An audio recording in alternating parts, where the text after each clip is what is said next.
سڵاوتان لێبێ بینەرانی خۆشەویستی تەلەڤیزیۆنی پەرتۆ. سەعیدی ئارمانم و بەرنامەی لایفی ئەمڕۆتان پێشکەش دەکەم. هەروەک ئاگادارن خوزستان 12 شەوە ڕاپەڕیوە. بە هەزاران ژن و پیاوی ئازادی خواز لە شەقامەکانە شعاری مەرگ بەر خامنەئی، مەرگ بەر ئەسلی وەلایەتی فەقیه و مەرگ بەر جمهوری ئیسلامی ئەدەن. جمهوری ئیسلامیان هێناوەتە لێرزە. شارەکانی تری کوردستان تەبرێز، هەروەها لە منتەقەی لورستانەوانە زۆربەی خەڵک هەستاونەتە سەر شەقامەکان و لە پشتیوانی لەگەڵ خەڵکی خوزستان شعارەدەن. کرێکارانی نێشەکەری هەفتەپەر ڕاهپەیمانیان کردووە و داخوازیەکانی ئەوانیان تەرخ کردووە و پشتیوانیان لێکردوون. بە زیاد لە 100,000 کرێکاری نەوت لە خوزستان و باقی بەشەکانی تری ئێران دەستیان داوەتە مارگرتن لە ڕۆژی دوای انتخاباتی گەڵتەجاری انتخاباتی ڕیاسە جمهوری. ئێران ئالۆزە، ئەم شرایطە بەرەو کوێچێت و ئەرکی ئێمە خەڵکی کرێکار و زەحمەتکێش لەم سەردەمەیە چییە؟ لە پەیوەند بە مەوزوعەیە بانگهێشتمان کردووە لە 3 کەس لە ئەندامانی کومیتەی کوردستانی حزبی حکمەتیست کە سەبارەت بە ئەم شرایطە ئاستەمە وتوێژیان لەگەڵ بکەین. هاوڕێیان سەعیدی یەگانە، هوماینی گودازگەر و ساڵحی سەرداری. من بەخێراتنەکەم لەم سێ هاوڕێیە و پرسیارەکانم دەست پێەکەم لیان. هاوڕێیان زۆر بەخێر بن. هاوڕێ سەعیدەکان لە تۆ دەست پێ بکەم. شرایطێکی زۆر حەساس هەیە. نەزەری ئێوە چییە؟ ئایا ئەمە فقط شەڕە لەسەر ئاو یان نا ئەبعادێکی زۆر وەسیعتری هەیە ئەم ناڕزایەتیەی کە ئێستا لە خوزستانە لە جەریانەیە؟ فەرموومایک لە اختیارتانە. مایکەکەتان بەستووە هاوڕێ. بەڵێ زۆر سپاس دەکەم هەروە لێرە و ئسلام هەیە بۆ بینەرانی تەلەڤیزیۆنی پەرتۆ. هەروەکە ئێوەش ئیشارەتان پێ کرد ئەلان نزیک بە 12 ڕۆژە خەڵکی هەژار و فەقیر و کرێکار و زەحمەتکێش لە ئەکسەری شارەکانی خوزستانە دەستیان کردووە بە ئێعتراز و ناڕزایەتی عەلەی جمهوری ئیسلامی. شتەکە خۆ مەسەلەی بێئاویە، مەسەلەی ڕەنج و مەشەقەتێکە کە مردم خوزستان هەسیان و ئێستا مەسەلەی بێئاوی شاد کە سەری دەم گەرمای سوزان خوزستانە. و هەروەش تۆ ئیشارەت پێ کرد تەنیا ئێعترازەکە لە خوزستانە نەماوەتەوە، لە خورماباتە، لە ئەلی گوتەرزە، لە بەختیاریە، لە تارانە، لە ئەسفەهانە، دوێشەوە لە سەقزام ئەتفاقاتە کەفتووە لە حەمایەت لە مردمی بە ئیسلاح هەژار و فەقیر کرێکار و زەحمەت لە شارەکانی خوزستانە. تەبعەن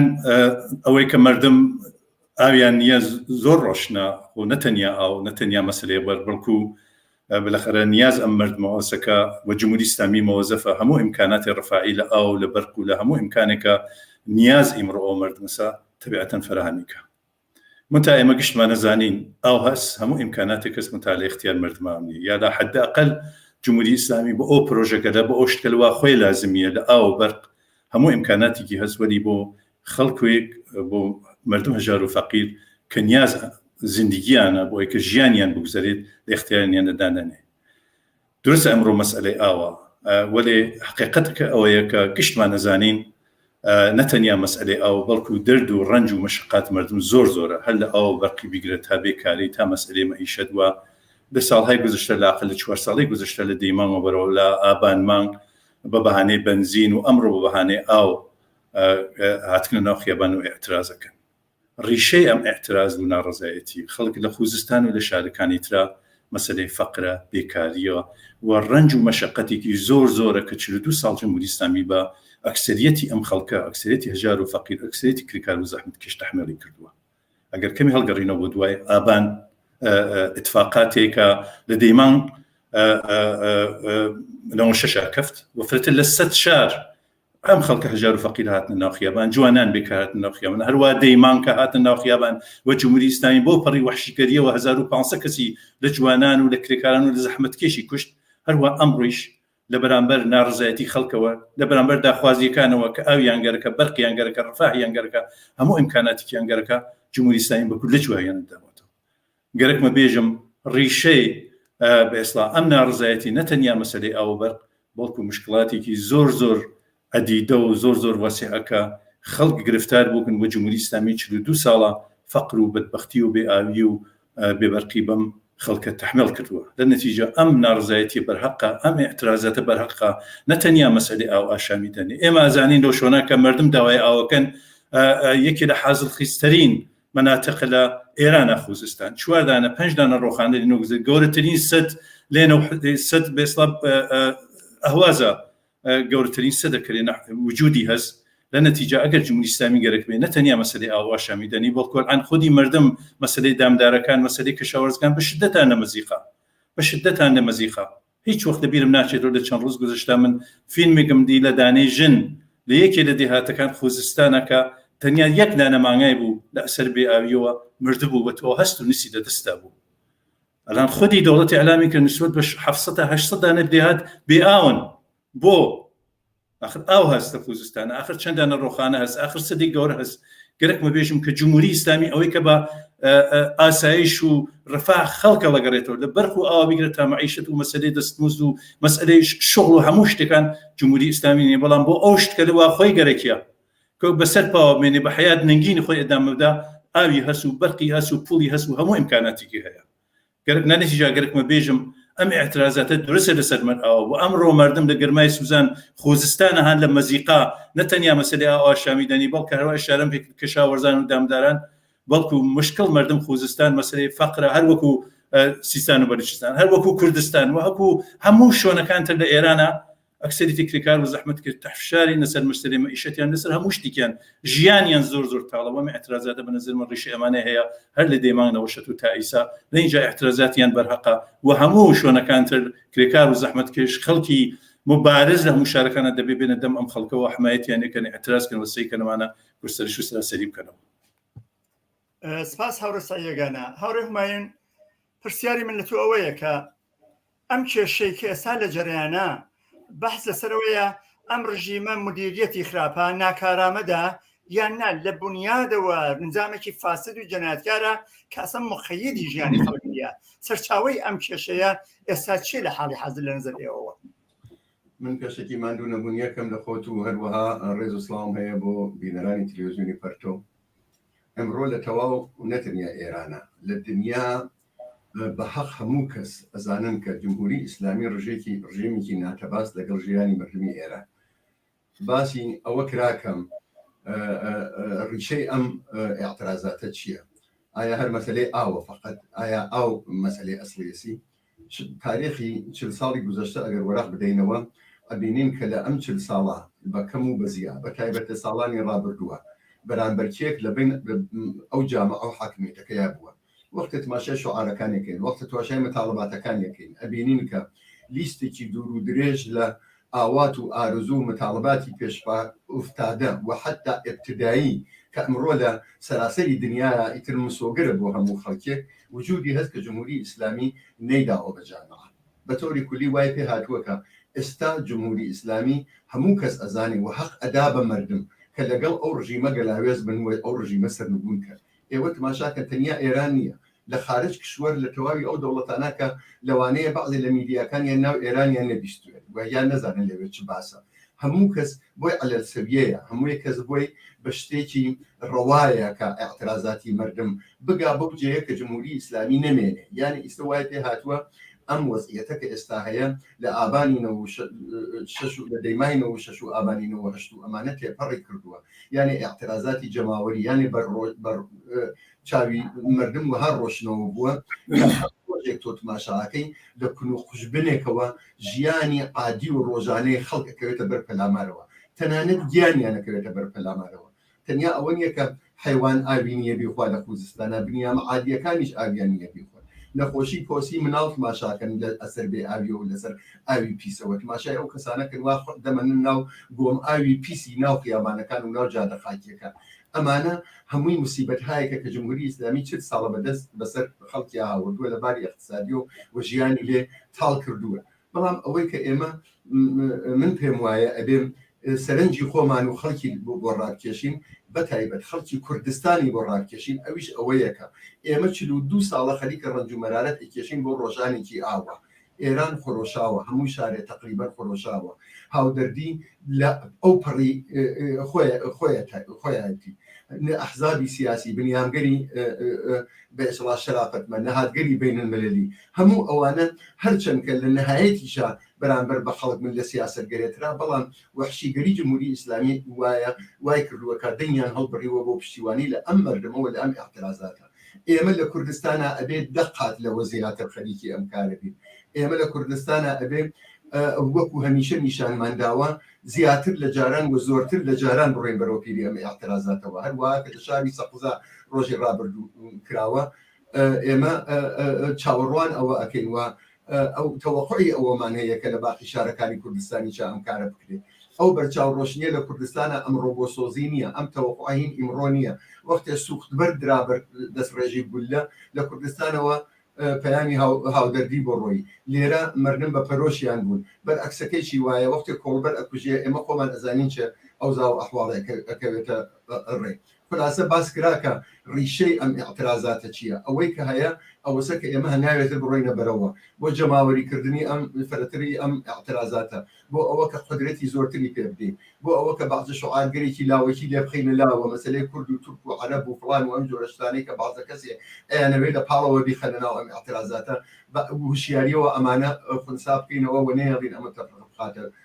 بین مردم ئەو شعارانەوە باسی هێشتا ڕژیمێکی ئستبدادی سابق ئەکەن بۆ ئەڵێن پدرانی ئێمە و باوکانی ئێمە چیان کرد ئێمە ناوێ ئیتر بێڵین ئەم کارە بێت خەریکن غیر مستقیم و مستقیم عليه انقلابی ئێران عليه شاق ساکن و فرصت طلبانە گەریکیانە تەفرقەن ناو مردم ئەبێ ئەوانە خەینە لاوە ڕیشەی دەردی ئەم خەڵکە جمهوری ئیسلامیە ئەوڵین قەدەم بۆ ئەوە کە پەنجەرەیە بکرێتەوە بۆ خۆشبەختی خەڵک لە ئێرانە بە کوردستانیشەوە ئەوەیە کە جمهوری ئیسلامی ئەبێ سەربوون بێت ئەم جارە مەسەلە ئەوەیە کە خەڵک هاتوونە سەخیابان لە شەقامەکان مەسەلەی کۆڕ و کۆمەڵ لە ناو ماڵەکانە نییە لە ناو کۆڵانەکانە نییە تەنانەت لە محەلەکانە نییە بەڵکە عیبارەتە لە ئەوە کە خیابان بخڕۆشێ عیبارەتە لە ئەوە کە کۆمەڵانی خەڵک لە هینی جەماوەری زۆرترا بێنە ناو خیابان ڕوبەر هێزگەری سەرکردگەری جمهوری ئیسلامی بکرێت دڵیان سەر بکرێتەوە تەفرقە بکرێتە ناویان زۆرێکیان ڕۆڵەی خەڵکن کە لەبەر خاتر فەقرێکە جمهوری ئیسلامی پێیانی بەسەریانەدا سەپاندووە مەجبورن ئەو چەکە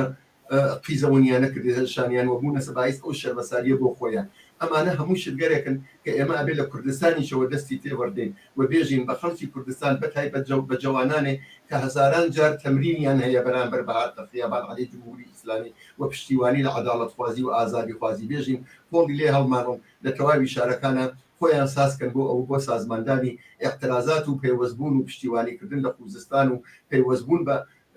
لافاوێکی اعتراضی جەماوەری و کە لە تەواوی ئێرانە کەوتووە سەرڕێ ئەمە شتێکە کە ئەبێ زوو بە زوو بیکەین و ئەبێ زوو بە زوو ئەم کارە بکەین چونکە هەموو کەس ئەزانێکە ڕزگاری ئێمە لە کوردستان ڕزگاری خەڵکی بەشمێنەت حتا هەنگاوێت تەبەقەی کارگەر و چینی کرێکار لە حەفتەپە و لە نفت و لە کوردستان بڕۆنە بەرەوە ها لە گرۆ ئەوە کە جمهوری ئیسلامی سەرنگون بێت و ئەم ڕژیمە لە بەرپای جامعە و تاریخی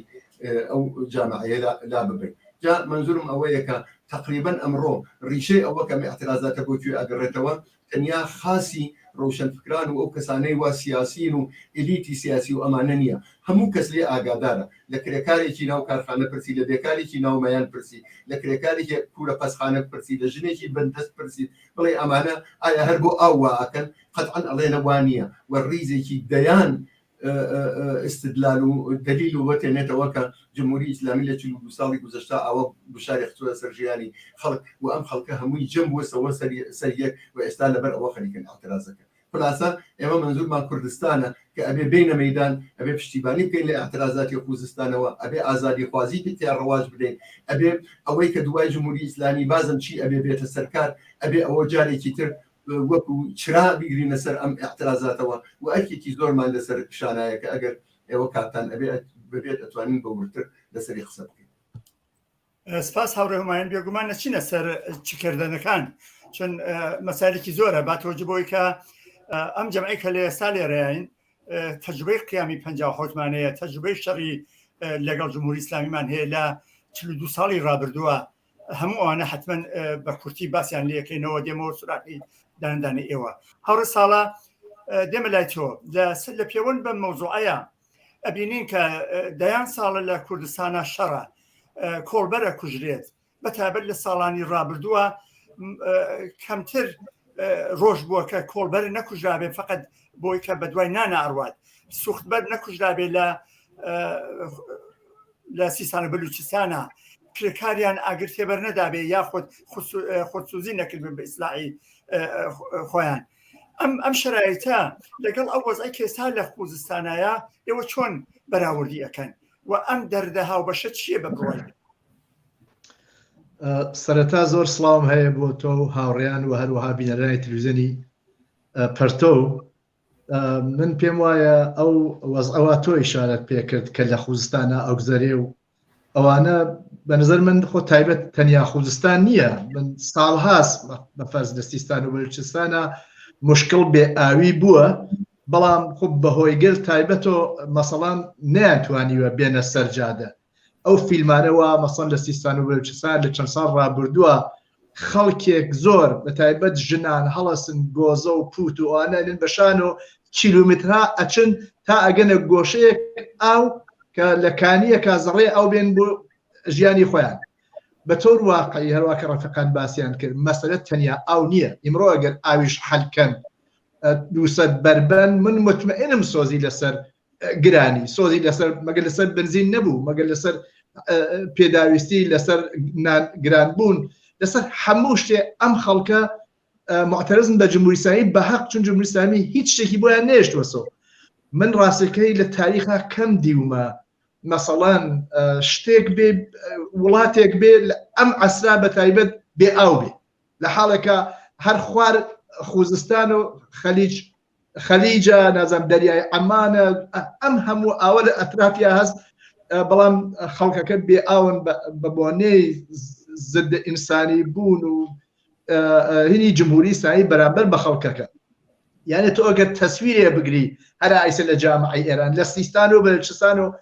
کە سوختبەرە کوژرێ کە بێ ئاوە هەتا خوزستان هەتا ئەوە کە ناچارەکەن 115 مرکزی کاریگەری احتساب بکەن ئەوە وەزعیەت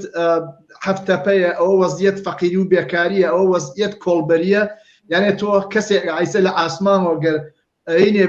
عەکسێ بگرێ لە جامعەی ئێران سەرتاسەر ئەم جامعە لە فەقیری و بێئاوی و بێبەرقی تا ئیسە بێبەرقی نەبووە لە ئیمساڵ بێبەرقیشی پێ ئیزافە بووە لە گەرمای مەسەڵەن 40 دەرەجە ئەلئان زۆربەی شارەکان مەسەڵەن تەقسیم بووە بەر لە حاڵێکا جمهوری ئیسلامی لەوە بەر بەرقی ئەدا بە ئەو ئەیفرۆشت لە عەقل لە کوردستان عێراق ئێمە زانین و لە بەسرەوبەغا ئەزانین کە مەسەڵەن بەرقی ئەفرۆش پیان مەرزوولم ئەوەسە کە ئەمە کە تۆ ئیشارەی پێیەکەی چۆنە ڕابطەیە وەسە کە سیستمێ حکوومەتی ها بەسەرکارەوە لە حەچێ بارەوە لە ئیبتداییترین شتی ژیانی ئینسان لەو جامعە بە هەرحاڵ نامەسئولە خۆی بەهی نازانێ وەلێ بۆ کوشت و بڕ بۆ ئەعدام بۆ شکنجە بۆ زیندانیکردن بۆ ماوێرانیکردن بۆ بێکارکردن بۆ فەقر و فەلاکەت چوزانم بۆ ئەحتیات بڵاوەکردن لە ناو خەڵکە بۆ ئەوە سروت و سامانە و خەڵکە ببێ لە یەمەن و نازانم لە بیا بە حیزبوڵای لوبنان و سەرفی تۆریزمی خۆی و گستەرشی تۆریزم لە سەراسەر دنیا بکە خب ئەمە ئەوە کاری جمهوری ئیسلامیە و ئەو کارانەیەکە بۆیە منتەها بۆ ئیسە حەزەکەم بەم نوکتە ئیشارەکەم بۆ ئیسە مەسەڵەن لە خوزستانە خەڵکەکە هاتوون لەسەر مەسەلەی بێئاوی چون من عەرزم کرد بە نظر من بێئاوی چەند ساڵ لەمەوە بەر من لە عەقل چەندین فیلم دیوە کە ئەوە هەرچە کەسە ئەزانێت لە سیستان و بەلوچستانە بووە بەڵام لە ئەسەر ئەوزاع ئەحواڵێکی سیاسیاوە هەست و بەتایبەت ئەمە کە ئەحتسابی کارگەرانی نەفت و پترۆشیمی و گاز و هەفتەپەیە کە هەمویان هەن ئوستانی خوزستانە خۆ ئەمە بەرزە من تەئسیری هەیە کە خەڵک بڕژێنە خیابان کۆتانەیەن برەخەرە کۆمەکەکە بەمێ ئەترازە دەخاڵەتەکە طبقەی کارگەر و چوزان و فعالین سیاسی و چەپ و کۆمونیست لەو جامعە حاضر نین بێ ئاوی بکێشن بۆیە وا ئەزانم ئەم مەسئلە مەسەلەیەکی مهمە ئیمڕۆ ئەگەر بێ ئاوی حتا حەلکەن کە ناتوان حەلیکەن بەم وەزعەوە بەسەر مەسەڵەن سابقەی نەبووە هەمیشە لە من تاریخ ئێرانم خۆن بێتەوە ئاوی دەریاچەی وروێ نەتەنیا کەمینە کردووە هەمیشە زیایی کردوە بەڵام چەند ساڵەوە بەر وشک بوو ئەلعانیش ئاوی کەمی کردووە سەد کەرخە کارون هەر شوێنێ کە مەنابع تەبیعی و ژینگەی ئینسان لە جامعەی ئێرانە بێت جمهوری ئیسلامی بەبار خراپە ئیسرائیل لێکەوە بۆ مەنافع خۆی و خەڵکی توش مشکل و گیر و گرفت کردووە بۆیە ئەم خەڵکە لە خۆشییان نهاتونە سەمەیان ئەوە ئەزانن خۆ ئەگەر بێنەمەیان و ئەتراسکەن و مەرگ بەر جمهوری ئیسلامی بن بە گولە جوابیان دانەوە کەمانێک جوابیان داونەوە و چەند نەفەر و حداقل 4-5 نەفەر لە گەنجان کوژاون بەدەست هێزە سەرکوتگەرەکانی جمهوری ئیسلامیۆ بۆیە من وازانم کل ئێرانە بەڵام خۆ لەم مەقتەعا لە خوزستانە ببوون گەرمای زۆرە ببوون کەمبود ئاو تایبەتەوە و بوون بە نظەمن حزوری مبارزات و ئەترازی ئەقسابی قدرتمەندی جنبشی کارگەری لە نەوت و ئەوانایە بۆیە خەڵکەکە کۆتا نایەن خۆب لە ئەم مەسئلە من پێم وایە جەماعەتێک ئەو چی لە ئاوی لێڵ هین ماسی خۆیان نەگەن و ئەژ لە بەنظر من هەم هاوڕێ هوماین ئیشارەیە کرد سەڵتان تەڵەبەکان کە بێژن ئەها ئێمە باش بووین لە دەورەی فلانە ئەم ئێتفاقە دەکەوت و هەم ناسیۆنالیستەکان و هەم جمهوری ئیسلامی گەرەکی بێژێ ئەمە تەرزیە تەڵەبیە خەریکە بەوە مەیان باسکە بۆ کوشتن دەستی بازێ بۆ کوشتن بێژە جەماعەتێ بەسەند تەرزیە تەڵەبن من ئەزانم حتمما کەسانێکن چوزانم لەسەر مەسلەی ئەوانە کە حەق خۆیان هەر جۆر هینەکەن و ئەوانە بەڵام بەنظر من ئەم مبارزە و احترازە جمهوری ئیسلامی هەر شتێکی بێ حەقانیەتی هەست خەڵک صاحب حەقن خەڵک حەقیانە اعتراضکەن بە جمهوری ئیسلامی و بەنظر من ئینسانها و فعالین و ڕەهبەرانی خەڵک جنبش کارگەری جنبشای اجتماعی و سیاسی لە خوزستان و لە ئێرانە ئەبێ وریای ئەم نەوعە لە فریوکاری هەم جمهوری ئیسلامی هەم کەسانێک گەرەکیانە جوزان مبارزات و اعتراضاتی بەرحەقی خەڵک بەبارێک ترابن بۆیە بەنظر من وەزیفەی چەپ و کۆمونیستەکانە دەخڵاتگەریەکی زیاتی تیا بکەن وریایی وشیاریە زیاتر بەخەرجابن و ئەم اعتراضات و مبارزە کە بە شعاری مەرگ بەر جمهوری ئیسلامی و بە قەڵخوان ئسقاتی نظام و ئەوانەیە بە سەرنجامی خۆی بگا وەڵێ من مطمئنم ئەگەر ئەمەیش بە جۆرێک کۆتایی پێ سۆزی ڕۆژ لە شوێنێکەکەتەوە دەست پێکا کەما اینکە لە 2-3 ساڵ ڕابووە لە ساڵ 90 هەتا ئیسا عەلارەغم هەموو سەرکوتگەریەکی جمهوری ئیسلامی خەڵک لە ئەتراز و مبارزە بەرامبەر بە جمهوری ئیسلامی نەوێساوە بە شێوەی مختلف وەکو ئەترازاتی کووەندە وا لە خوزستان هەیە دوێش لە تەورێزا بوو یا ئەحسابی مقتدری کرێکانی نەوت هەمووی ئەمانە بەنظر من جمهوری ئیسلامی تەنگی پێ هەڵچینەوە جمهوری ئیسلامی و ئەمیدوارین لە ئایندا بتوانین هەموو بە یەکەوە بە تایبەت لە کرێکار و زەحمەت فێردە و جامعات جمهوری ئیسلامی سەرنگون کە ئەم خەڵکە نەجاتی بێ بەدەست ئەم پەدیدە شومەوە تووشی بووە. سپاس دەکەم هاوڕە ساڵە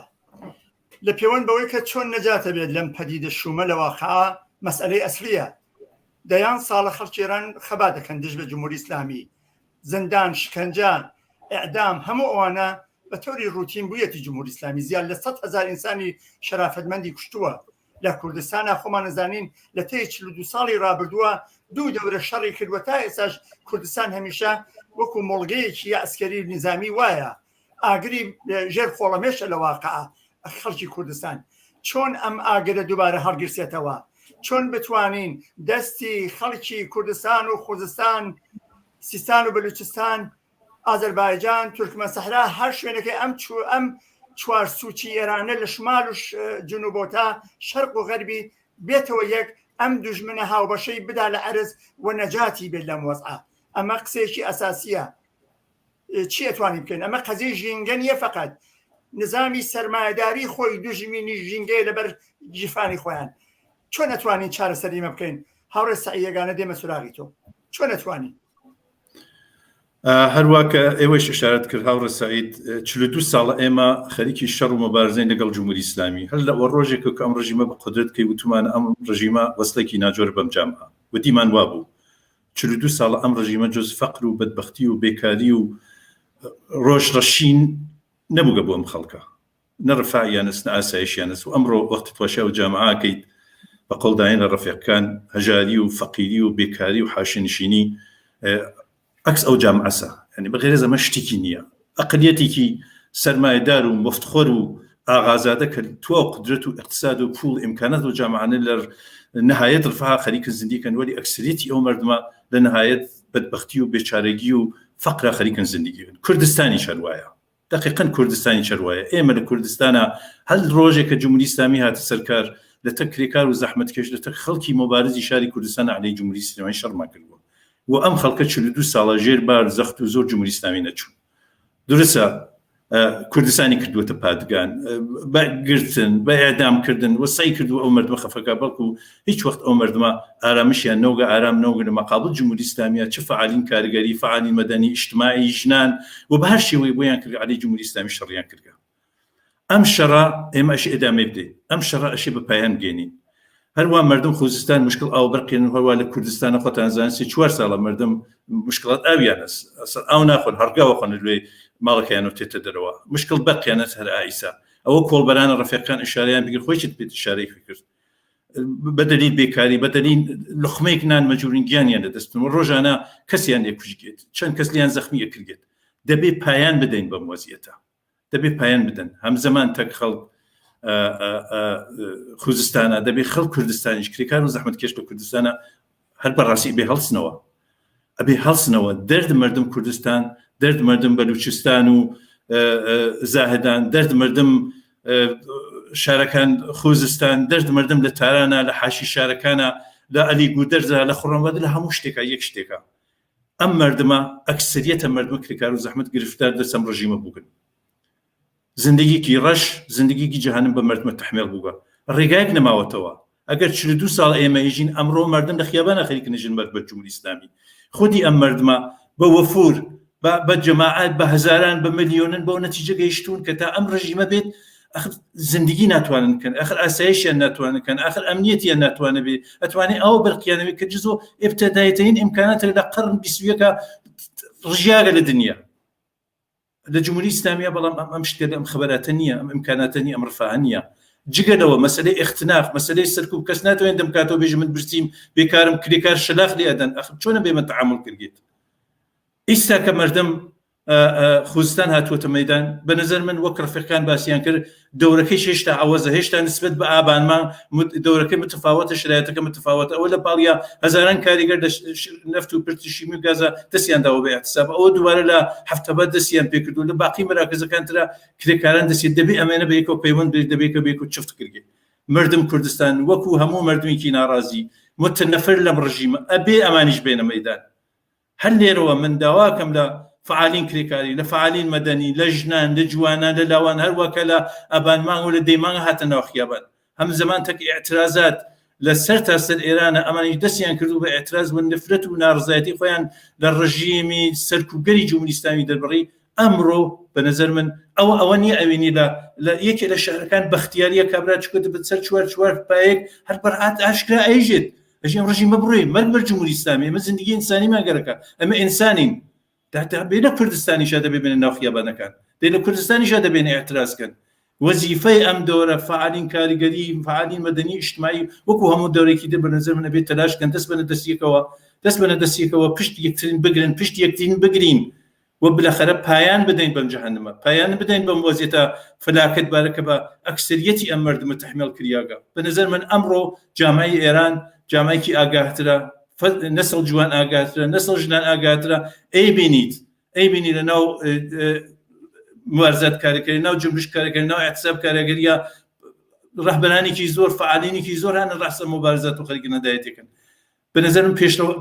پێشڕەویگەرێکی زۆر دەستاوەردێکی زۆرمان وگە لەم دۆرە دەبێت گشتەمانە بە یەکەوە چەفت کردێ و من هەر لێرەوە داواکەم لە دووبارە لە خەڵک بێستا خەڵکی مبارزی کوردستان لە شارەکان کوردستان هەروە کە دوێشەو ئەلاڕەغم فەزایکی زۆر ئەمنیەتی کە لە شار سەقزە نیروگەر ئەمنیەتی و جەنایەتکار جمهوری پێکانیان هەورد لە باقی شارەکان ترا لە مەریوان دەستنا بێدە مەیدان پاڵ بەنە پشت ئێستا مردم زەحمەت کێش لە خوزستان و لە ئەلی گوردەز و لە خۆڕەمەبات و لە تاران و لە ئەسوان لە هەموو شوێنەکان ترا ئەوانیش ئێعتراز خۆیان کردووە لە پەیوەندی لەگەڵم ئێعتراز مبارزاتە بتوانین پێشڕەویکەم بالاخره تەکلیف خۆمان تەکلیف ئەم جامعە تەکلیف ئەم مردمە تەکلیف ئەم ئەکسریەت مردمە کە بەدەست ئەم وەز ئەو ناڕازین بەدەست زندگی جەهەنمیانس بالاخره تەکلیف خۆیان تەکەم ڕژیمە ڕۆشنەوەکەنەوە ڕێمیش خۆی باس زانێت کە مردم ناڕازین ترە مۆزیێتە قبول ناکەن بەر بۆیە بە تەرفەند و بە هەموو شێوێک بە گوسیل نیرو بۆ ئاگاداینتە چەند کەسیان لە خەڵک ناو خیابانە لە جوانانە کوشتکە تۆ تەلاش خۆیەکە وەلی خۆشبەختانە ئێمە شاهدین ئەوێنی کە دیوار وحشت ڕژیاگە مردم ترسیان ڕژیاگە باشلا خەریکین قساکەن مرگ بە جمهوری ئیسلامیژن لە خیابانەکەنە ئەم فەزای ترس و وحشت ڕژیاگە دەبێت دامەر بدەین بەم فەزا دەبێت تەلاشکەین بەرحاڵ لە هەموو شوێنێکە مردم بێت لە خیابان و دەست بن دەستیکۆ بوو شمە اعتراضە لە سەراسەر ئێران. سپاس دەکەم هاوڕە سعید. هاوڕێ هومایون دێمە لای تۆ. هاوڕە سعید بە دروست بە نکاتی ئشارە کرد ئەویش ڕژانی ترسە. ئێستا ئەوەی ئەترسێت نەخەڵکە بەڵکو جمهوری ئیسلامیە سەرانی جمهوری ئیسلامیە وحشەتیان لاتووە ڕوحانی معاونەکەی نێرێ ئەشەمخانی پەیامەدات ئەڵێ ئازادیان کەن زندانیەکان یاخود خامنەیی ڕئیسی سپای پازارانە نێرێت و کولی ئەرتەشەوانەکە بتوانن سەرکوتی بکەن. ئەم شەرایطە هەموو ئەزانین چۆنە. ئیتر خەڵک وەڕەزە چی بکەن باشە؟ چۆن ئەتوانن هێزەکانیان یەکان گیر بکەن تا هێزی ئەرتەش و سپا و سەرکوتگەریان فەلەت بکەن و فەرسوودەیان بکەن و ئیتر ئەم جارە دەیمانگ و ئابانمانگ لە تیرمانگ و ئەمانەیە تەواو بێت و سەرنوێشتی جمهوری ئیسلامی بەلایەکە ببرێتەوە. فەرموو ڕێگە چییە؟ من پێم وایە بەر لە هەموو شتێ ئەسژێ مەسلەی مهم ئەوەیە کە ئەوزاعەکە دەرکرێت. واقعاً ئەم ئەوزاع و ئەحواڵی ئیسە لەگەڵ پارەکە فەرقەکە، لەگەڵ ئاعتراض بە کۆرۆنا فەرقەکە، لەگەڵ ئاعتراض بە هەموو شتێکا فەرقەکە. ڕەفیقەکان باسییان کرد. تماشای تەبەقەی کارەگەر بکە لە ئێرانە بزانن چی یەکێتی و چه اتحادێکی تیا بە وجود هاتە، بزانن دەنگی ئەسڵەن شعارەکان و هەمبەستگی و مبارزاتی هەر ڕۆژە و تەنانەت هەر سعاتەی چۆن لە ناو جامعەی ئێرانە بە ئیسلاح بووە سەر شەقڵی چاوی سەرمایەداران و جمهوری ئیسلامی. ئەم شتەمان ئێمەدا ئیسە نەدیوە. خۆشانی تەبەقەی کارگەر بە تایبەت لەم ئاخرانە لە هەر لەو خوزستانە و لە جنوبی ئێران شتێکە کە تەواوی دنیا خەریکە باسیەکە. کەم اتحادی و نەهادی بینالمللی لە ئوروپا ماوەکە پشتیوانی لێو نەکاوە پێ دڵخۆش نەبێت کە بکەین بە حەق و داخوازێکی خۆیان. لە ئەم شرایەتە خۆشانی مردم لە خوزستانە و پشتیوانیکردن لە شارەکانی ترەوە ئەوزاع و ئەحواڵێکی هاوردە سەبەرەوە بە نظر من دەرکی ئەم ئەوزاع و ئەحواڵە ئەوە کە ئێوە باسەکەن کە چی کردن ئەوەجار دەرکی دروستی ئەم ئەوزاع و ئەحواڵە لەلایەن فعالین و لەلایەن خەڵکەوە لە کوردستانە لە هەمووی مهمترە. ئەمە ئیتر جاران نییە دروسە لەوانەیە زۆر کەس ئەم قسە بکەن کە هەمیشە تکرار بووسەوە وەزت زەمان خۆیان دروست بووە کە جمهوری ئیسلامی لە کوردستانە تماشا و ڕوانگایەکی ئەمنیەتی هەیە بە هەر تەخەوڵێ بە هەر جوانەوەی بە هەر هاتنە خیابانێ بە هەر مەحفەل و مەحفەلی قسەکردن و ئەوانە هەموو دروسە. بەڵام بەرامبەرەکەی ئەو قسە و باسەوە ئیسێ ئێوەکردان دروسە کە جمهوری ئیسلامی ئیتر ئەو قدرەتی زەبر و زەنگی نەماوە لە سەرحی سەراسەریان مەوردی تەهاژم قەراری گرتووە. ئێستا ئیتر نیروەکانی ئەو ڕۆحیە جارانیان نەماوە. جاش و خۆفرۆشی مەحەلی ئێستا وەکو جاران قۆڵیان لێ نەماڵیوە چونکە ئەزانن کە ئایندەی خۆیان گەرێکیان نیە ڕەش بکەن. تەنانەت لەناو ئەوان و لەناو ڕۆڵەی ئەوان و لەناو کوڕ و کوڕەزا و کچەزای ئەوانیشە ئائیسە ئەو ئاعتراض و ناڕەزایەتی بەرامبەر بە جمهوری ئیسلامی هەیە. ئەمانە هەموو ئەشێ بزانین. یەکێک دوو من ئەوە کە ئێماڵین لە کوردستان ئەبێت لە خیابانەکان بیتەمەیان شاید ئەمە دقیق نەبێ پشتیبانی لە خوزستان نەخێر مەسلەی پشتیبانی تەنیانی هەرچەند ئەوەش هەیە لە ئاو بەڵام مەسلەی هەمسەرنوێشتەیەکی عمومیترە عەلەیهی جمهوری ئیسلامی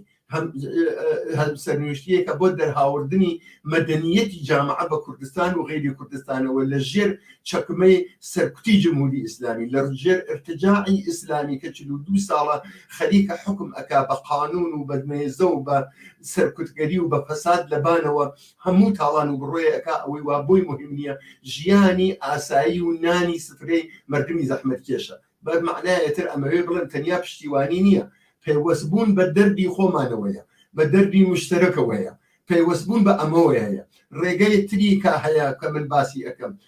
مەڵێن ئەزانم زۆر کەس شاید لە کەسگەرێک ناڵێم هەموو کەس بڵێ خۆیان جێگەیان خۆشە و بە ئێمە ئەڵێن بێ خیابان. خەڵک لە خوزستان لە خیابانن لە تەبرێز لە خیابانن لە ئیلام و لە لۆڕستان لە خیابانن لە ئیزە لە خیابانن ئەوان ئەوە ناڵێن بەپای خۆیان چوونە خیابان. لە کوردستان لەوانەیە تۆزێ پێچی تیاابێ یانێ تۆزێ حساستر بێ تۆزێ سازمانداری ئەحترازی تودەی لە خیابان تۆزێک فکرکردنەوەی زۆرتری هەبێت بەڵام غیرممکن نییە غير ممکن نیە من بەو ئازیزانە کە پەرچەم هەڵەگرن وە لە دەرەوەی شارەکان دەنگت نایەک هاوڕێسایی من دێمە ناو قسەکەت ببوورە بۆچی پیچی دێ لە کوردستانە کە تەجربەی ئەو هەموو خەباتەی هەیە مانگرتنی گشتی هاتنە مەیدان شار هەموو شتێک بۆچی پیچی دێ بە بڕایەوە بە نظر من لەبەر خاترەوە بەشێکی هەر ئەو مەسەلەی ئەمنیەتی کوردستانەسە کە من وتم ئێستا وەک جاران ئەوە ناخوات لە عقید لە نظر منەوە مەسەلەی تریش ئەوەیە لەوانەیە ڕابەرانی جوانی ناو جامعەی کوردستان هێشتا بەو فەتوفونە نەکەوتوێتمە بەر ئەوان جەسوورترن ئەوان لێبەڕاوترن ئەوان تا ئەنازێکی زۆر ئێمە دیمان لە ئەوەڵی مەیەکانە یا بە قەڵی ئەوە بەرامبەر بە مەسەلەی کۆڵبەرکوژی و ئەمانە کەوتنە بەروە هاتنە ناو شەقامەکان ئەبێ لە بازە شتگەرێ ببڕێن من ئەو دۆستانەکەم لە دەرەوەی شارەکان لە نێو سەحراکان لە ئەملا ئەولا هەر ئەم ڕۆژانە بە چەندە نەفەر ڕۆشتون پشتیوانیان کردووە لە ئەمین خوزستانە دەستیانە گوشین دەستیان خۆش بێت بەڵام لە نظر شخصی منەوە ئەو شێوانە ئیتر ئەمڕۆ بە ئەوزاعی سیاسی ئەمڕۆ ناخوات وە لە دوایە ئەبێ کاری تر بکرێت ئەبێ کەسانی تر بێن جۆرێتر بکەونە بەر ئەبێ تدبیری تر بکرێت ئەبێ کۆبوونەوەی تر بکرێت چۆن بانەواز بکرێت لە شارەکانە واقعیت ئەوەیە ئەگەر لەم هەفتە و دەڕۆژی ئایندا کە ئەوە تەواوی ئێران خۆڕۆشاوە لە چەند شاری کوردستانە کە مۆری ئێعترازی جەماوەریان پێوەیە ئێمە تماشای مەریوان بکەن تماشای هەر سەقز و مەهابات بکەن تماشای خودی سلە و باقی شارەکان تر بکەن لەمانە چاوەڕوان ئەوە ئەکرێت کە بە تدبیرەوە دانیشین هەر وەکو تەبرێز هەر وەکو سەقز ئەم جاران دەنگی ئێعتراز نە لە دەرەوەی شارەکان بەڵکە لە مەرکەزی شارەکان لایەن سەدان و هەزاران نەفەرشنان و پیاوانەوە بێتە ڕێ بڵێ ئێمە هاودەربی ئێوەین تەنیا مەسەلەی ئاو نیە ئێمە نانمان نیە کارمان نیە تەحسیڵمان نیە بوجەمان نیە پوڵمان نیە بێ ئاسوین بۆ ئەوە کارمان نیە جوانی 25 ساڵە و 30 ساڵەی هێشتا زندگیەکەم تشکیل لەداوە هێشتا زاتم نیە تماشای کچێ بکەم وە حەزی لێ ئەەکەم لەبەر خاتر ارتجاعی ئیسلامی هەموو ئەم دەردە مشتەرەکانە بانەوازکن لە خیابانەکانی کوردستان لە نەزەری ئێمەوە هیچ ڕێگەیەک نییە ئەگەر ئەمە نەکەین من وازانم تا ئەنازەیەک ئەوە کەشیاوی کوردستان و مبارزاتی کوردستانە ئەوە جوابمان پێ نەداوەسەوە و بە معنایەکی تر ئەکەبینە دواوە من نەزەرم وایە زۆر سپاس دەکەم هاوڕێ هوماین هاوڕێ ساڵی سەرداری ساڵهای ئێماڵین جمهوری ئیسلامی میوەیەکی ڕزیوە کە ئەگەر نەیخێتە خوار ناکەوێتە خوارەوە و ئەمەش ئێستا وەختی هاتووە لەمە ڕزیوتر نابێ ڕژیمی جمهوری ئیسلامی هەموو دنیا لێی بەدەنگ هاتووە هەموو ئێران بە تەنگ هاتووە لێی ئیتر گیانیان هاتووە سەر لێویان وەیتر توانای تەحملیان نییە و هاتوویش نەتە مەیدان خەڵکی کوردستان چۆن نەتوانێت خۆی ڕێک بخات چۆن نەتوانێت دەست پێ بکات بە جەرەقەیەک لێ بدات کە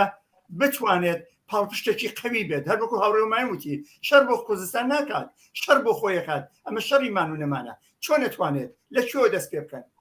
فەرموو یان هێزە سەرکردەکانی کە لە کوردستانن و چەکدارن بۆ حکوومەت ئەتوانن چی بکەن ئایا چارەنووسی خۆیان بە ڕژیمی جمهوری ئیسلامی و گرێ بدەن یان نا ڕێگەی چیکار بژێنەوە من وازانم هوماینی شارەی پێ کرد ئەگەر وەزعەکە لە کوردستانیشە ئائیسە فعالین سیاسی فعالین کاریگەری و چەپ و کۆمونیست لەو جامعە هەڵی بسەنگێنن بە نظر من تەناسب کووە واقعاً بە نەفعی ئینقلاب و بە نەفعی بەرەی خەڵک بە نسبەت دوومان لەمەوبەر گۆڕیاوە دەنێتە جمهوری ئیسلامی زۆرتر تحت فشارە ئەمە لایەکی ئەوەسە کە ئەگەر لە ڕابردووی خۆمان چاو لێ بکەین لە شارەکانە من واقعاً سوالمەوەسە لە حاڵێکا ساڵ 64 و 65 و 66 30 ساڵ لەمەوبەر نازانم 35 ساڵ لەمەوبەر لە ئەوجی خەفەخانە وا بە بۆنەی یەک ئێتلاعیەوە کەسییان ئەدامە کرد خەڵکی کرێکار و زەحمەتکێش ئەهاتن ئەچوون ئەوڵماهمەیەکانیانێک 15-20 ساڵەوەبەر ئەچوون بۆن 8 مارس و 2000 نەفەر لە ئستادیۆم ئەمیناکۆ بۆ جامعەی حەمایەت لە ژنان سوڕانیە کرد و قەتنامەیە لە سینما ڕەوف سنا ئەخۆندۆ و جوزانم ئەنوا و ئەقسام ئبتکاریان بە خەرجاوە جمهوری ئیسلامیان وادارە کرد بە قبول بەعزە شتێک دەی شرایەتەکە لەو شرایەتە سەختاوە عەرزم کردن ئەو کارانە ئەکرا فعالین کۆمونیست چەپ سیاسی ژنان جوانان ئێستا بۆچی مەسەڵەن ئەو شرایەتە بە نەف ئێمە هاتووە سەر بەرۆ ئەو کەسانەوە سەرجونبانانی ئەم ئاعتراز و بزوتنەوە کۆمەڵایەتیانە هەن بۆچی مەسەڵەن زۆر لە مەیانانین زۆر فعالین من وازانم بەشێکی هێشتا شاید ئەم قسەوە هومانی شارەی پێکرد ێژن لێرە کوردستانە بۆ سەرکوتی زۆرترە من وازانم جمهوری ئیسلامی لە هەر شوێنە سەرکوتە ئەزانم لە کوردستانە تۆزێ فەزان لە عین حاڵە ئاخر لە کوردستانیشە خەڵک زۆرتر لە مقابل جمهوری ئیسلامیە ئەوێسێ ئەگەر میزان دفاع و پشتیوانی لە فلانە ئوستانە ئەوە نەسە لە کوردستانیشە بەرامبەر بە جمهوری ئیسلامی سێ ئەو نەس بۆیە وازان مەگە تەناسب قواکە تشخیص بین لە عین حاڵە کە جمهوری ئیسلامی لێرە سنگ دڵترە بەڵام پشتیوانی خەڵکی لە مبارزات و ئەتراز ئەو کەسانەوە ئەشنە ومایانەوە کارەکەن زۆر زۆرترە ئەم بەشێکی من وازانم ئەشێ فعالین سیاسی و ئەوانە نەکەونە شوێن بەعزە بۆ چوونێکە هەیە ێژن مەسەڵەن من دیومەیتر خوێندومە سۆ نووسیومە ێژن ئەو وەختەوە ئێمە لە کوردستانە نازانم کۆڵبەرە کوژیا لە خوزستانەوە نەهات ناسیۆنالیستەکان وایەژن ئەحزاب ئرتجاعی و ڕاز وایەژن ئیسلامیەکان و مفتیزا وایەژن من ێژم بۆ ئەوان کەیف خۆیانە هەرچی ێژن ئەوان حەق خۆیانەوە بێژن زەڕەیەک خۆشحاڵین لە ئەوە کە کرێکار و زەحمەتکێش ها لە مەیانە و شعار ڕادیکاڵی هەست بەرعەکس حتا ئەوان ممکنە پێشیان خۆش بێ جمهوری ئیسلامی ئاوەها بکە فقط بخاطر منفعەت میلیگرایی خۆیان و ئیسلامی خۆیان نێژم فعالین کۆمونیست و چەپ دەبێت لە مەقابڵ ئەم بۆچوونە بێسن ئەو هاوسەرنوشتی ئێمە وەکو هاوسەرنوشتی تەبەقاتیمان لە سەراسەری ئێرانە هەیە لەگەڵ خوزستان لەگەڵ تەبرێز لەگەڵ تاران ئەو جامعەتی تەبەقاتیە هەموو کەسەشی ئێمە بزانێ بەنظرمشێ بەوردی بە دێقەت لە مەقابڵ ئەو کەسانە بێسن خەڵک ڕۆشنۆکەین کە کاکە گیان گوێ بە ئەو تەبلیغاتە ئێرتجاعیە کۆنە پەرستانە مەدەن و ئێمە دەبێ ئەم پشتیوانیکەین بۆ من وازانم ئەگەر سۆزی ڕۆژ ئەوان بتوانن لە خوزستانە خەڵک سەرکوتکەن دەستیان باسترە بۆ سەرکوتکردن و کۆڵبەر زیاتر کوشتن لە کوردستانە بەس ئەوە نییە کە یەک شوێنە لە یەک شوێن دفاعەکە بەرەزەمە هەر دفاعی هەر احترازی لە هەر شوێنێکا بێ دفاع لە ئازادی لە ڕەفاه لە ئەمنیەت لە ئاسایش هەر شوێنێک ڕەبتیان هەست بە یەکۆ بەرعەکسەکەیشی ئەگەر ئێمە بتوانین کارێ بکەین ئەوان لە خوزستانە مەسەڵەن کرێکار و زەحمەتکێش و خەڵک سەرکەون دەسەڵات و چوزانم پێشڕەوی و ئەوانەی ئێمە لە کوردستانیشە زۆرترە بێ وەکو معادڵەیەک کە بەنزە من ڕەبتیان هەیە بۆ یەکەوە بۆیە بە هەر دەرەجەیە ئێمە یەک مەسەڵەن ئەوزاعەکە تەشخیص بین دوو لە مقابڵ بۆ چوونێکەوە خەریکە کوردستان جیاکاتەوە ێژێجا ئەوان لە ئێمە دفاعیان دەکەین ئێمە بۆ دفاعکەین بەنظر من دفاع لە خۆمانە تەنیا دفاع لە خوزستان نییە لە ئایندەی خۆمانە دەست جمهوری ئیسلامی لێ باز بێ لێرە زۆرتر خەڵکە کوژێ لێرە زۆرتر جامعەکە ئەمنیەتیە کاتەوە بۆیە بەنظر من ئەبێ حتمما فعالین سیاسی فعالین یا ڕەهبەران بزوتنەوەی کرێکاری ژنان نازانم چی وازانم وەخت ئەوە سەر دابنیشن ئەوانە وا دڵسۆزن بۆ ئەم مەسئلە هەر بیر و بۆ چوونێکیان ئازادی خوازن چەپن کۆمەنی سەر بە هەر گرایشێکن منوازمەشی ئەحساس مەسئولیەتکەن ئەبێ دابنیشن کۆبنەوە دەست خە ناو دەست یەک و دەستی خەڵکی کرێکار و زەحمەت کێش لێ خە ناو یەک کە بێ بە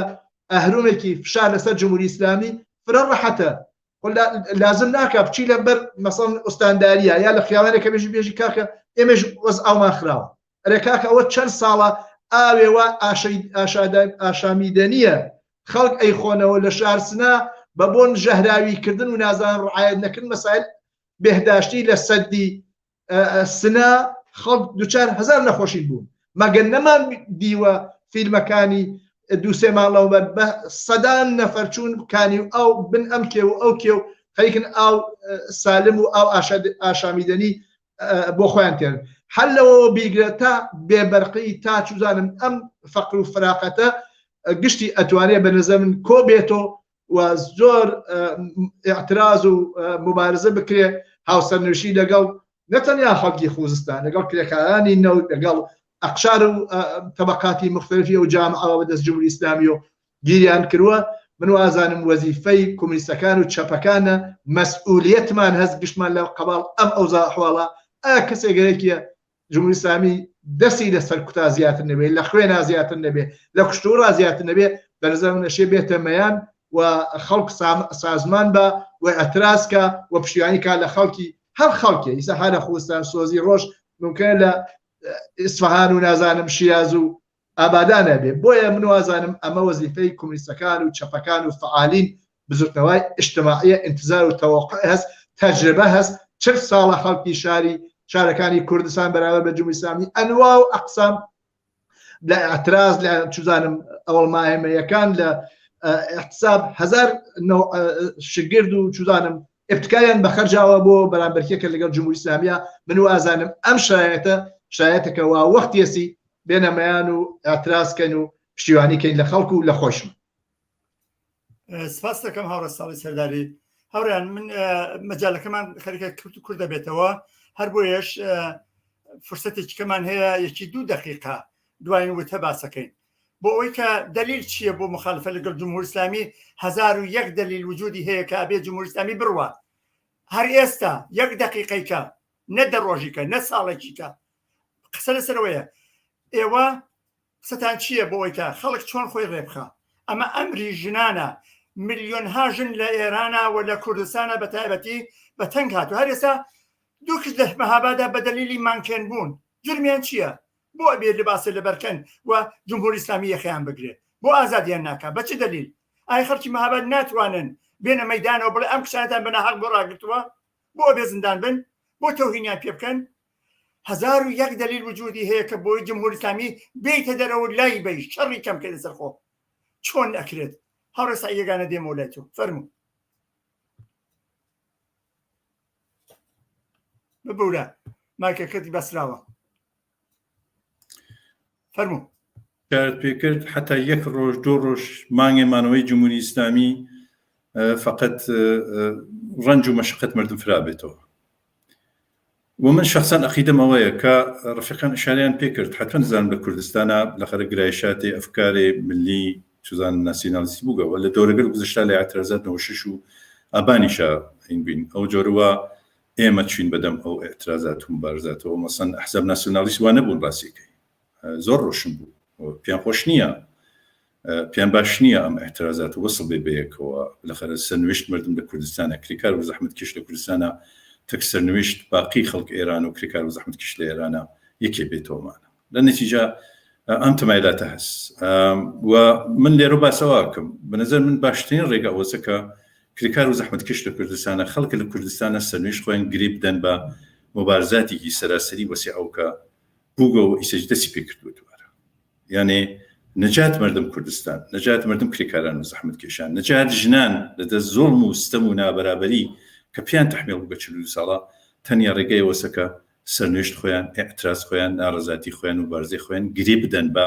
ئاعترازات و مبارزاتی کە لەسەر تاسەر ئێرانە وجودی هەست هەروە کریکاران بە کریکاران نەفتەوە بە حەفتەپەوە ژنان بە ژنان لە ئاعترازاتی کە لەسەر ئێرانە وجودی هەست هەر بۆ دەیلەکە کەرگمە بێژم لە نەتیجا بۆ ئێدامەی ئاعترازاتت زۆر تەبیعیە خۆ دەبێ خۆیان ساز بنان بدەن دەبێ ارتباطیان بەبێ دەبێ فعالین تێکێکا دانیشن مەشورەت بکەن هاوفکریکەن دەبێت کومیتەگەر محل تشکیل بێت دەبێت شۆرای محلات تشکیل بێت دەبێت شەبەکەگەری بە وجود بێت بۆ خەبەر ڕسانی لە حینێکە کە ڕۆژگەرێکە کە ئاعترازات و مبارزات هەست بۆیە کە بتوانن بەربەرەکانێکی سازمانی یافتە لەگەڵ جمهوری ئیسلامی بکەن بۆیە کە تەڵەفاتی کەمتر بدەن لە نتیجە ئەگەرگەرێکم قسەکان زۆر کۆتا جەم دەمەوە یەک بەنظر من باشترین ڕێگە بۆ نەجات مردم لە کوردستانە بۆ کریکارەوەی کە سەرنوشت بۆیان بە سەرنوشت ئاعترازات و مبارزات لەسەر ئێرانە گری بدەن و هەر مانعێ بە لەحاز فەرهەنگیەوە بە لەحاز سیاسیەوە بە لەحاز ئەفکارەوە ئیسە ناسیۆنالیستی ملیگرایانە هەر شتێک کەس دەبێ ئەمە لەسەر ڕێگە خۆیانە لا بدەن دەبێ ئێمە بزانین کە ئەمانە مزڕن بۆ جامعە کریکاری لە کوردستانە هیچ فەرقی لە کریکاری لە خۆستانە هەست نیسین لە ژنان لە فڵان شوێنترا نیسین گشتمان دەرد و ڕەنجمان یەکێکە داخوازیەکانمان یەکێکە متاڵباتەکانمان یەکێکە و بۆ ئایندەی خەریکین تەلاشکەین کە ئازاد بین کە ڕفامان بێت کە ئاسایشمان بێت هەمومان لە نەتیجە باشترین ڕێگە وەسەد مردم کوردستانی وەکو هەموو شارەکانتر دەست بن بە ئاعترازەوە بە لە هەشتە خۆیان سازمان بدەن ئەو جۆرەکە بۆیان نەکردێ فعالین کریکاری اجتماعی مەدەنی ژنان دەبێ خۆیان سازمان بدەن دەبێ ئەمە ئاعترازات بێت و هەم بافتە بێ دەبێت چنکەن بەناو چنگێکە پشت لە پشت یەکترینەوە بەنظر من خۆیان سازان بدەن و بچنە بەرەو پیری ئەم ئێترازاتەوە هەروە کە ئشارەم پێکرد بە نەزەر من هیچ ڕێگەیەک نەماوەتەوە بۆ معنە کە جمهوری ئیسلامی ڕۆژێک مانگێ ساڵێ بمێنێتە بۆ معنای فرتر ڕۆژڕەشی فرتر گرانی و بەدبختی و بێئاوی و بێبەرقیە لەنجا تەنیا ڕێگەی ئەو جامعە ئەجم لە کوردستان وەکو باقی شوێنەکان ترەوەسا کە بچنە گشت ئەم وەسیتە بچنە گشت جمهوری ئیسلامی و بە هەر شێوە کە بیانەکەی بە تۆ زەرفێتیان و بێنەمەیان بەرحاڵ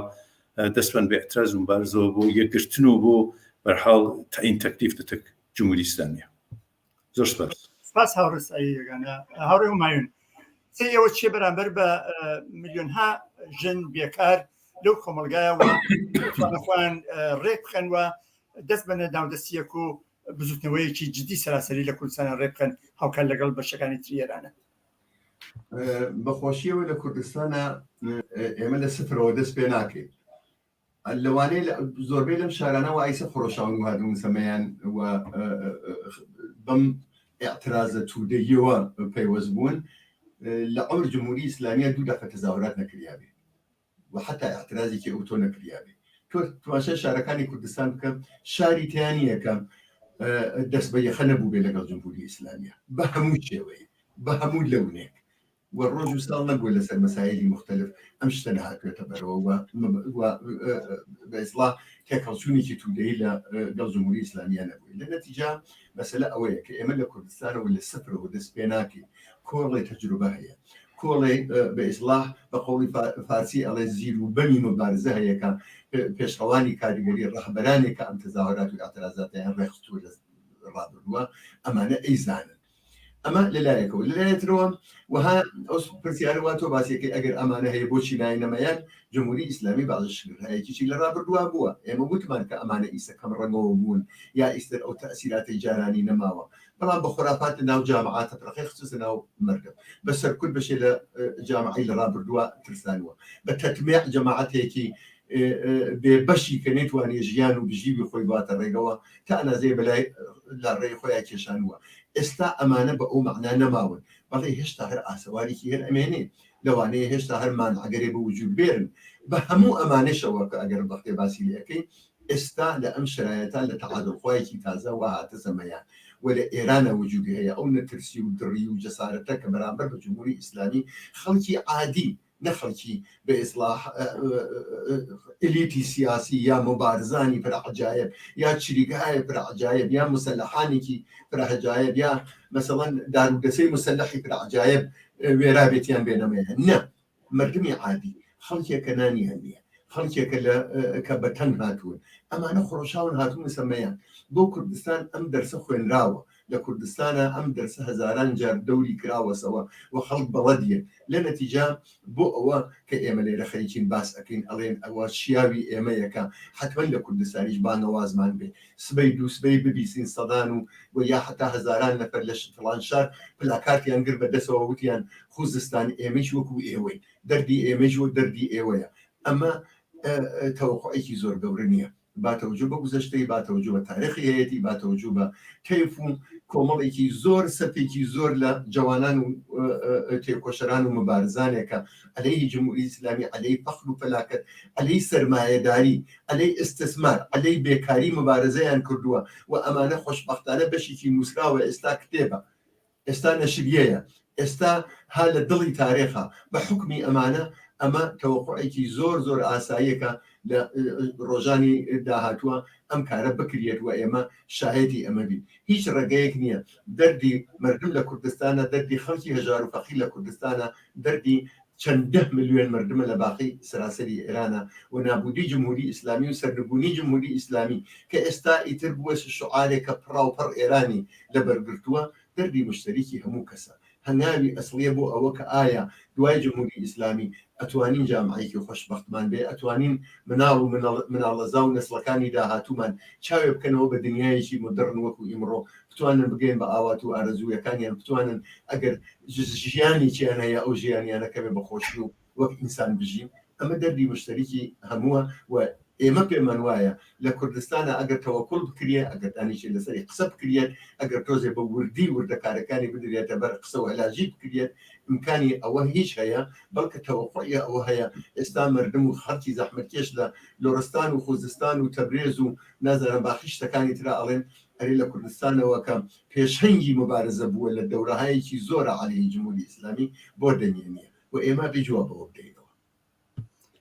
سپاس هاوڕێمان هەورە ساڵی سەرداری پرسیاری ئاخرم لە ئێوەیە بەر لە هەموو شتێک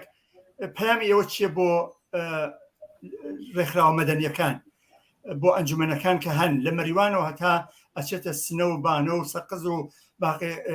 پیرانشار و سەردەشتوانە ئەنوای ئەنجومەن هەیە پەیوەندیان هەیە لەگەڵ یەک یا گروهە کۆهنەوەردەکان هەموو ئەوانە گەراشاتێکی سیاسیان هەیە و پەیوەندیەکی قوڵیان هەیە بەیەکەوە و لاوان هەروەها و لە عینی حاڵدا قسەی ئێوە چیە بۆ هێزە چەکدارەکان ئایا ئەمانە ئەبێ بێسن و چارەنووسی خۆیان بە جمهوری ئیسلامیەوە گرێ بدەن یانە ئێستاش دەرویەک هەیە ڕۆزانەیەک هەیە کە واز بێنن لە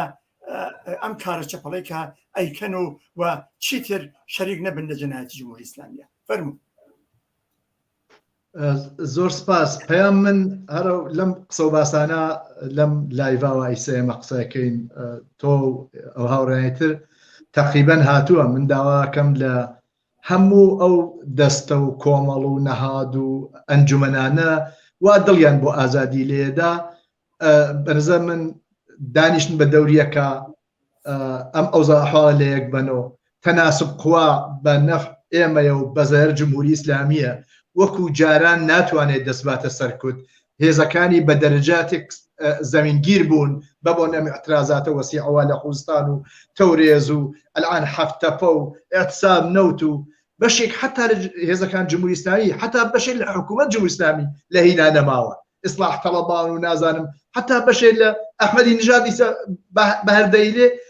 لە کەنار ئەوانانیە خاتەمی لە کەنار ئەوانانیە هەرچ نەزانم بۆ هین جمهوری مەرزوم وەسە ئەمانە هەمووی لەبار ڕەوانشناسی و تەسیردایەتە سەر هێزە سەرکوتگەرەکانی جمهوری ئیسلامی بۆ سەرکوت بۆ گوسیل بن بە فەرزکە بۆ کوردستان یا تەورێز خەڵک بکوژن ئەوانیش بەشێ زۆریان واقعەن لەبار ماڵی ئەوانەوە وەزیان زۆر جالب و تێر و تەسەل نین بۆیە ئەوانیش منزەم ناوخۆیانە ناڕەزایەتی و ئەوانە هەیە من گەرەکمە ئەوە بێژم ئەوزا ئەحواڵ مەجموعەن تەناسب خوا بە نەفع ئینقلاب و خەڵکی کرێکار و زەحمەتکێشە وەزیفەی هەر ئینسانێکە کە مەسەڵەن هەر نەهادێکە هەر ئەنجومەنێکە ئەی ئەنجومەن بۆ دروستە بێ نازانم نەهاد بۆ دروستە بێ دفاعکە ئافرێت لە ژینگە دفاعکە لە ئەمنیەت دفاعکە لە ئاسایش دفاعکە لە ئازادی و حقوقی ئینسانەکان حقوقی ئیبتدایی هەر بەشەرێکە دەوڵەتیش نەبێ حکومەتی ئاوی بێ ئاو بەرقی بێ پوڵی لێسێن بۆ بەرقەکەت بۆیە من وازانم هەمەوە ئەنجومەنانە مؤەزەفن و بەنظر من الآن ئالەم شرایەتە جوڵاندنی ئەم شەقام لە شارەکانی کوردستانە یا سازماندانی اعتراض و مبارزە با تۆژ بەم تەناسبەوە دەست فعالین ئەسڵی بزوتنەوەهای ئیجتیماعی و ڕەهبەران کاریگەری و فعالین سیاسی و چەپ و کۆمونیست ماچەکە من و ئەزانم نازانم چ شرایەتی ترمان ئێمە گەرەک بێ کە مەسەڵەن بخڵقێ بۆمان ئالەم شرایەتە خاستر کە بتوانین وەزیفە و مەسئولیەتی خۆمانی تیا ئەنجام بدەین بەنظر من یەک دوو بەنظر من فعالین سیاسی لە هەر جۆرە بیرەکەنەوە فعالین کۆمونیست منزورمە چەپ منزورمە ئازادی خوازەکان لە هەر شوێنێکە هەن بەنظر من ئەبێ حتمما گشتی لەسەر ئەمە ساق بێ کە لە مقابل جمهوری ئیسلامی بێسین دفاع لە حقوق و مطالبات خۆمان بکەین داوای بکەین هاوسەرنوێژی بکەین لەگەڵ باقی خەڵکەکانە و ئەوە یەکێ لە کارە مهمەکانە و ئەزانم نەقش ئەحزابی چەپ و کۆمونیستیش ئالەم دەورە بۆ پشتیوانی و حمایەت لە ئەترازات و مبارزات و ڕێخستن ئەم تەزاورات و ئەترازاتە لە کوردستانیشە هەر کەسێ خۆی بە چەپ و کۆمونیست زانێ ئەویشە وەزیفەیەکە ئێمە وەکو حزب حکومەتی و کۆمیتەی کوردستان کە مەسئولێتمانە حەچێت تەلاشەکەین بۆ ئەوە ئەمە ئەترازات و مبارزانە سەرگێ لە مورد جوابی سوالە دوومەکەتەوە من داواکەم لە ئەو کەسانەوە بوون بەداردەست چه ئەوانەوە مسلحن چه ئەوانەوە بەسیج بوون بەسیج غێرە ئاکتیڤ و چزام جاسوسیەکەنوانە داواکەم سەرنوێژ خۆیان لەگەڵ سەرنوێژ جمهوری ئیسلامیە جیا بکەنەوە جمهوری ئیسلامی ئەڕوات مطمئن بن ئەڕوات هەر دیکتاتۆرێک کەمان تو تاریخە زۆر لە دیکتارەکە ئەڕۆشن من لەبیرم وەختێ شار ڕۆیش ئەوانەوە داردەستی بوون گشتی کەوتبوونە پاڕانەوە و ئەوە کە خەڵبیان بەخشن و ئینقلابیان بەخشێ و ئەوانە. بۆیە من داواکەم ئەو کەسانەوە بە هەر حاڵ لە تەبەقەی زەحمەتکێش و فەقیر و بە هەر دەلیلێ ئیسە ماڵیە چوزانم هەر چێ کەس چوونەسە ناو هێزەکانی جمهوری ئیسلامی لە کوردستانە یا کار بۆ جمهوری ئیسلامیەکەن یا حتا تەبلیغاتی بۆکەن لە چوزانم انتخابات و انتخاباتە دەست هەڵگرن. ئەگەر ئیمڕۆ دەست هەڵ نەگرن ئەگەر لەو سەفا بمێنۆ سۆزی لە مەقابڵ خەڵکی قیامەکە کە ئینقلابەکە کە جمهوری ئیسلامی سەرنگونەکە ئەبێت جواب بنۆ دێرە بێ ئەو ڕۆژانە چاوێت لە تاریخ بکەن. ئێمە ئەوانەوە هاوسن و ساڵ ئێمە ئەزانن ئەو کەسانەوە وایان کرد چیان بەسەر هات خەڵک چیان پێکردن بەشێکیان بەخشین بەشێکیان سزادران. ئیسەش من پێم وایە من داواکەم لە هەموو هێز نظامیەکان جمهوری ئیسلامی بەوانەوە مزدوری مەحەلی خەڵک پیانێژن جاش بەوانەوە بەسیجن بەوانەوە جاسوسیەکەن بەوانەوە دەم و دەستگای جمهوری ئیسلامیە خەیک تەبلیغات و تلویزیۆن و ئەوانە لە جمهوری ئیسلامی دفاعکەن دەست هەڵگرن. ئەگەر دەست هەڵنەگرن لەگەڵ قەهری ئینقلابی سۆزی خەڵکی کرێکار و زەحمەتکێشە ڕوبەڕوە. سپاس دەکەم هاوڵێ سەرداری و هەروەها هاوڕێیان هوماینی گودازگەر و سعیدی یەگانە بۆ ئەوەی کە لەگەڵمان بوون بۆم بەرنامە و سپاسی ئێوە بینەرانی ئازیز دەکەین کە تا ئەم دوایین وتەکان لەگەڵ ئەم بەرنامە لایفەیە بوون بە هیوای ئەوەی کە شەقامەکان و مەیدانەکانی شار بخرۆشێت لە لاوان و ژنانی تێکۆشەر و کرێکاران و زەحمەتکێشان و کۆڵبەرانێ کە بەتەنگ هاتوون لە ژیانی سەگمەرگیە کە جمهوری ئیسلامی بەسەردا سەپان. جمهوری ئیسلامی دەبێ بڕوات هاوشان و هاوکار لەگەڵ خەڵکی خەباتگێری ئێران لە خوزستانەوە هەتا تەبرێز و هەتا تاران و هەتا مەشهەد و شیراز و کرمان وەرنە مەیدان کۆتایی بێنن بە ڕژێمی هاری ئیسلامی سەرکەوتوو بن. سپاسان دەکەم هاوڕێ. ماندوو نەبی هاوڕێ سعید. ماندوو نەبی. دەستان خۆش. ماندوو نەبی.